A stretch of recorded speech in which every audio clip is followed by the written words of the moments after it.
नमस्कार दोस्तों, आइए जानते हैं भगवत गीता के 7वें अध्याय का अश्वत्थामा द्वारा द्रौपदी के पुत्रों का मारा जाना और अर्जुन के द्वारा अश्वत्थामा का मान मर्दन।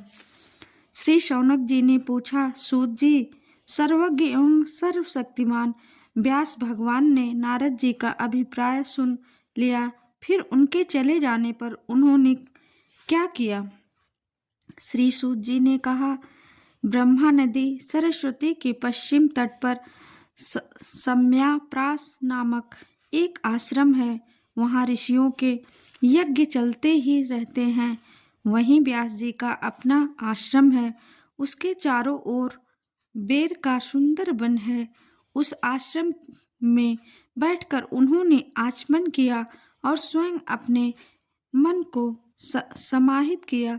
उन्होंने भक्ति योग के द्वारा अपने मन को पूर्णतया एकाग्र और निर्मल करके आदि पुरुष परमात्मा और उनके आश्रय से रहने वाली माया को देखा। इसी माया से मोहित होकर यह जीव तीनों गुणों से अतीत होने पर भी अपने को त्रिगुणात्मक मान लेता है और इस मान्यता के कारण होने वाले अनर्थों को भोगता है। इन अनर्थों की शक्ति का साक्षात साधन है केवल भगवान का भक्ति योग, परंतु संसार के लोग इस बात को नहीं जानते। यही समझकर उन्होंने इस परम हंसों की संहिता श्रीमद्भागवत की रचना की। इसके श्रवण मात्र से पुरुषोत्तम भगवान श्री कृष्ण के प्रति परम प्रेममयी भक्त हो जाती है, जिससे जीव के शोक मोह और भय नष्ट हो जाते हैं। उन्होंने इस भागवत संहिता का निर्माण और पुनरावृत्त करके इसे अपने निवृत्त परायण पुत्र श्री सुखदेव जी को पढ़ाया। श्री शौनक जी ने पूछा, श्री सुखदेव जी तो अत्यंत निवृत्त परायण है, उन्हें किसी भी वस्तु की अपेक्षा नहीं है, वे सदा आत्मा में ही रमण करते हैं। फिर उन्होंने किस लिए इस विशाल ग्रंथ का अध्ययन किया?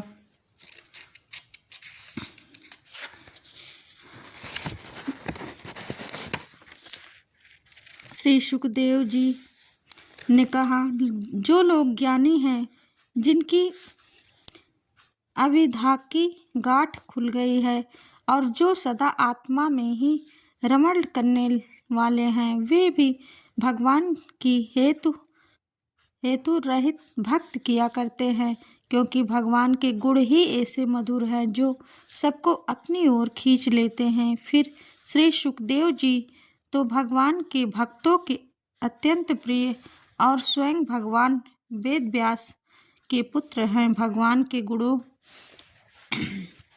ने उनके हृदय को अपनी ओर खींच लिया और उन्होंने उससे विवश होकर ही इस विशाल ग्रंथ का अध्ययन किया। शौनक जी, अब मैं राजर्षि परीक्षित के जन्म कर्म और मोक्ष की तथा पांडवों के स्वर्ग रोहण की तथा कथा कहता हूँ, क्योंकि इन्हीं से भगवान श्री कृष्ण की अनेकों कथाओं का उदय होता है। जिस समय महाभारत युद्ध में कौरव और पांडव दोनों पक्षों के बहुत से वीरगति को प्राप्त हो चुके थे और भीमसेन की गदा के प्रहार से दुर्योधन की जांघ टूट चुकी थी, तब अश्वत्थामा ने अपने स्वामी दुर्योधन की प्रिय कार्य समझकर द्रौपदी के सोते हुए पुत्रों के सिर काटकर उसे भेंट की। यह घटना दुर्योधन को भी अप्रिय ही लगी, क्योंकि ऐसे नीच कर्म की सभी निंदा करते हैं। उन बालकों की माता द्रौपदी अपने पुत्रों का निधन सुनकर अत्यंत दुखी हो गई। उसकी आंखों में आंसू छलछला आए, वह रोने लगी। अर्जुन ने उसे सांत्वना देते हुए कहा, कल्याणी, मैं तुम्हारे आंसू तब पोंछूंगा जब उस आतताई ब्राह्मणा धम का सिर गांडीव धनुष के बाणों से काटकर तुम्हें भेंट करूंगा और पुत्रों की अंत्येष्टि क्रिया के बाद तुम उस पर पैर रखकर स्नान करोगी। अर्जुन ने इस मीठी और विचित्र बात से द्रौपदी को सांत्वना दी और अपने मित्र भगवान श्री कृष्ण की सलाह से उन्हें सारथी बनाकर कवच धारण कर और अपने भयानक गांडीव धनुष को लेकर वे रथ पर सवार हुए तथा गुरुपुत्र अश्वत्थामा के पीछे दौड़ पड़े। बच्चों की हत्या से अश्वत्थामा का भी मन उद्विग्न हो गया था।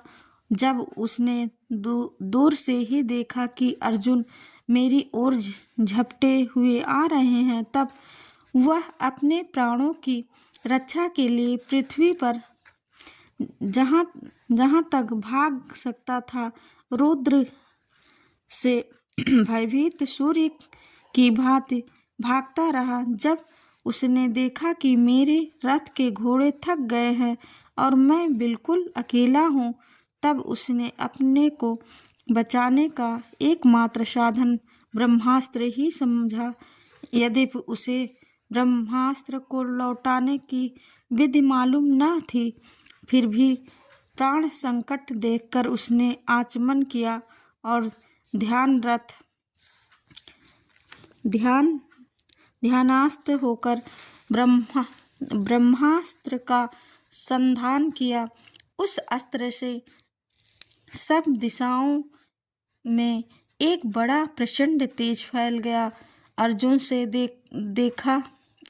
ने देखा कि अब ये तो मेरे प्राणों पर ही आ बने है। अब उन्होंने श्री कृष्ण से प्रार्थना की। अर्जुन ने कहा, श्री कृष्ण, तुम सच्चिदानंद स्वरूप परमात्मा हो, तुम्हारी शक्ति अनंत है, तुम ही भक्तों को अभय देने वाले हो, जो संसार की धधकती हुई आग में जल रहे हैं, उन जीवों को उससे उबारने वाले एकमात्र तुम ही हो। तुम प्रकृति से परे रहने वाले आदि पुरुष साक्षात परमेश्वर हो।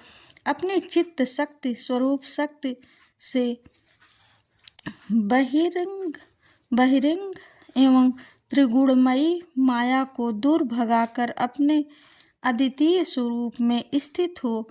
वही तुम अपने प्रभाव से माया मोहित जीवों के लिए धर्म रूप कल्याण का विधान करते हो। तुम्हारा यह अवतार पृथ्वी का भार हरण करने के लिए और तुम्हारे अनन्य प्रेमी भक्तों के निरंतर स्मरण ध्यान करने के लिए है। स्वयं प्रकाश स्वरूप श्री कृष्ण यह भयंकर तेज सब ओर से मेरी ओर आ रहा है। यह क्या है? कहाँ से क्यों आ रहा है? इसका मुझे बिल्कुल पता नहीं है। भगवान ने कहा, अर्जुन, यह अश्वत्थामा का चलाया हुआ ब्रह्मास्त्र है।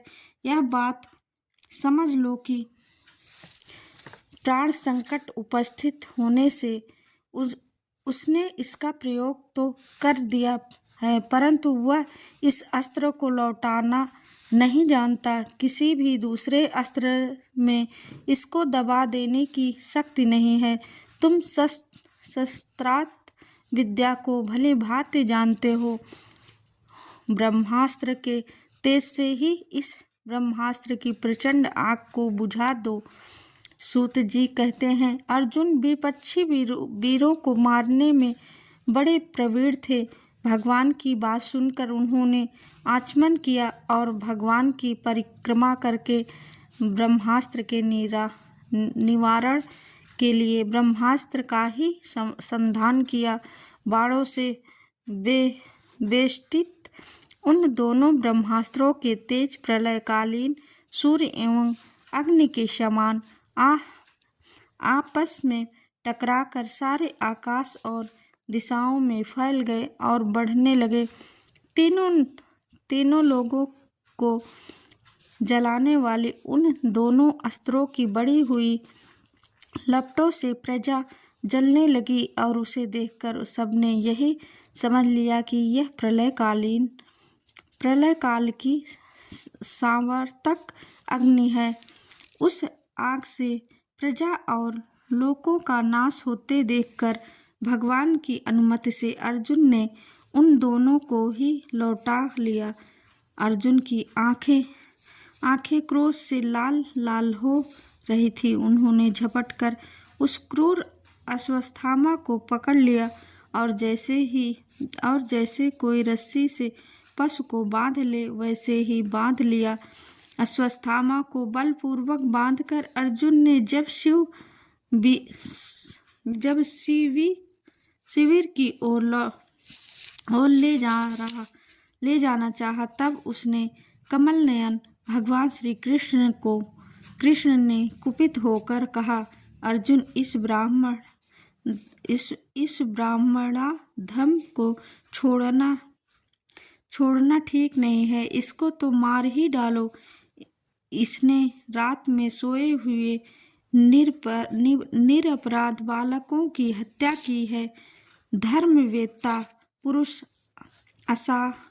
असावधान मत वाले पागल सोए हुए बालक, स्त्री विवेक ज्ञान शून्य शरणागत रथहीन और भयभीत शत्रु को कभी नहीं मारते, परंतु जो दुष्ट और क्रूर पुरुष दूसरों को मारकर अपने प्राणों का पोषण करते हैं, उसका तो वध ही उसके लिए कल्याणकारी है। क्योंकि वैसी आदत को लेकर यदि वह जीता है तो और भी पाप करता है और उन पापों के कारण नरकगामी होता है। फिर मेरे सामने ही तुमने द्रौपदी से प्रतिज्ञा की कि मानवती, जिसने तुम्हारे पुत्रों का वध किया है, उसका सिर मैं उतार लाऊंगा। इस पापी कुलाहार आतताई ने तुम्हारे पुत्रों का वध किया है और अपने स्वामी दुर्योधन को भी दुख पहुंचाया है। इसलिए अर्जुन, इसे मार ही डालो। भगवान श्री कृष्ण ने अर्जुन को धर्म की परीक्षा लेने के लिए इस प्रकार प्रेरणा की, परंतु अर्जुन का हृदय महान था। यद्यपि अश्वत्थामा ने उनके पुत्रों की हत्या की थी, फिर भी अर्जुन के मन में गुरुपुत्र को मारने की इच्छा नहीं हुई। इसके बाद अपने मित्र और सारथी श्री कृष्ण के साथ वे अपने युद्ध शिविर में पहुँचे। वहाँ अपने मृत पुत्रों के लिए शोक करती हुई द्रौपदी को उसे सौंप दिया। द्रौपदी ने देखा कि अश्वत्थामा पशु की तरह बांध कर लाया गया है। निंदित कर्म करने के कारण उसका मुख नीचे की ओर झुका हुआ है। अपना अनिष्ट करने वाले गुरुपुत्र अश्वत्थामा को इस प्रकार अपमानित देखकर द्रौपदी का कोमल हृदय कृपा से भर आया और उसने अश्वत्थामा को नमस्कार किया। गुरुपुत्र का इस प्रकार बांध कर लाया जाना सती द्रौपदी को सहन नहीं हुआ। उसने कहा, छोड़ दो, इन्हें छोड़ दो। ये ब्राह्मण हैं, हम लोगों के अत्यंत पूजनीय हैं, जिनकी कृपा से आपने रहस्य के साथ सारे धनुर्वेद और प्रयोग तथा उपसंहार के साथ संपूर्ण शस्त्रास्त्रों का ज्ञान प्राप्त किया है। वे आपके आचार्य द्रोण ही पुत्र के रूप में आपके सामने खड़े हैं। उनकी अर्धांगिनी कृपि अपने वीर पुत्र की ममता से ही अपने पति का अनुगमन नहीं कर सकी। वे अभी जीवित है। महाभाग्यवान आर्यपुत्र, आप तो बड़े धर्मज्ञ हैं। जिस गुरुवंश की नित्य पूजा और वंदना करनी चाहिए, उसी को व्यथा पहुँचाना आपके योग्य कार्य नहीं है। जैसे आपने बच्चों के मर जाने से मैं दुखी होकर रो रही हूँ और मेरी आँखों से बार बार आंसू निकल रहे हैं, वैसे ही इनकी माता पतिव्रता गौतमी ने रोए, जो जो उच्छृंखल राजा अपने कुकृत्यों से ब्राह्मण कुल को कुपित कर देते हैं, वह कुपित ब्राह्मण कुल उन राजाओं को सब परिवार शोकाग्नि में डालकर शीघ्र ही भस्म कर देते हैं। सूत जी ने कहा, शौनकादि ऋषियों, द्रौपदी की बात धर्म और न्याय के अनुकूल थी। उसमें कपट नहीं था, करुणा और समता थी। अतएव राजा युधिष्ठिर ने रानी के इन हित भरे श्रेष्ठ वचन को अभिनंदन किया। साथ ही नकुल, सहदेव, सात्विक, अर्जुन, स्वयं भगवान श्री कृष्ण और वहाँ पर उपस्थित सभी नर नारियों द्रौपदी की बात का समर्थन किया। उस समय क्रोधित होकर भीमसेन ने कहा, जिसने सोते हुए बच्चों को न अपने लिए और न अपने स्वामी के लिए बल्कि व्यर्थ ही मार डाला, उसका तो वध ही उत्तम है। भगवान श्री कृष्ण ने द्रौपदी और भीमसेन की बात सुनकर और अर्जुन की ओर देखकर कुछ हंसते हुए से कहा। भगवान श्री कृष्ण बोले, पतित ब्राह्मण का भी वध नहीं करना चाहिए और आतताई को मार ही डालना चाहिए। शास्त्रों में मैंने ही ये दोनों बातें कही है, इसलिए मेरी दोनों आज्ञाओं का पालन करो। तुमने द्रौपदी को सांत्वना देते समय जो प्रतिज्ञा की थी, उसे भी सत्य करो। साथ ही भीमसेन, द्रौपदी और मुझे जो प्रिय हो वह भी करो। सूत जी कहते हैं, अर्जुन भगवान के हृदय की बात तुरंत ताड़ गए और उन्होंने अपनी तलवार से अश्वत्थामा के सिर की मणि उसके बालों के साथ उतार ली।